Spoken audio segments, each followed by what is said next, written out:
আপনার স্বপ্নকে পূরণ করবেন কিভাবে? মানুষ সবসময় ভবিষ্যতের কথা ভাবতে থাকে। মানুষ স্বপ্ন দেখে যে ভবিষ্যতে সে বড় কিছু হবে বা বড় কিছু করবে।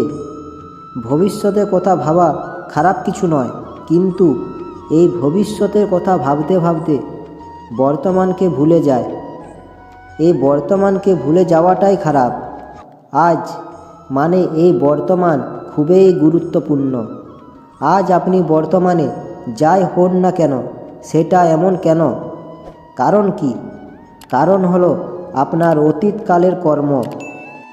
যে কর্মের জন্য এই বর্তমান এমন হয়েছে, ঠিক সেইভাবে এই বর্তমান আপনার ভবিষ্যৎ রচনা করবে একদিন। ভবিষ্যতে এই বর্তমান অতীতকাল হয়ে যাবে একদিন। আপনার সুন্দর ভবিষ্যতে আধার হলো এই বর্তমান। তাই সকলে স্বপ্ন দেখবেন না, কল্পনা করবেন না। যা কিছু আপনি হতে চান বা পেতে চান, তা বর্তমানে থেকে কর্ম করুন। এই কর্ম আপনার সুন্দর ভবিষ্যৎ নির্মাণ করবে। শ্রীমদ্ ভগবদ্ গীতায় বলা হয়েছে যে আমাদের প্রত্যেকেই জীবনে 3টি মন্ত্র মনে রাখা জরুরি। এই 3টি মন্ত্র হলো: খুব আনন্দের সময় কাউকে প্রতিশ্রুতি দিও না, খুব রেগে গিয়ে কাউকে কোনো উত্তর দিও না, এবং খুব দুঃখের সময় কোনো সিদ্ধান্ত নিও না।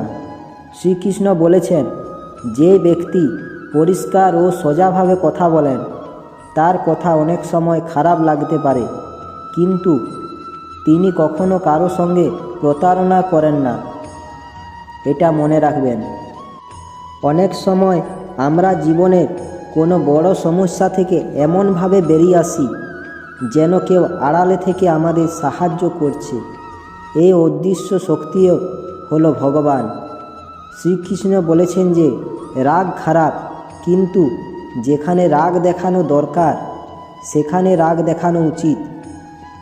না হলে যারা খারাপ কাজ করছে তারা কখনো বুঝবে না যে এটা তাদের করা উচিত নয়। তুমি রাগ না দেখালে তারা সব সময় অন্যায় করে যাবে। গীতায় বলা আছে যে সত্যি কখনো দাবি করে না যে আমি সত্যি, কারণ সত্যি সবসময় সত্যি হয়, কিন্তু যা মিথ্যা তা সবসময় নিজেকে সত্যি বলে দাবি করে।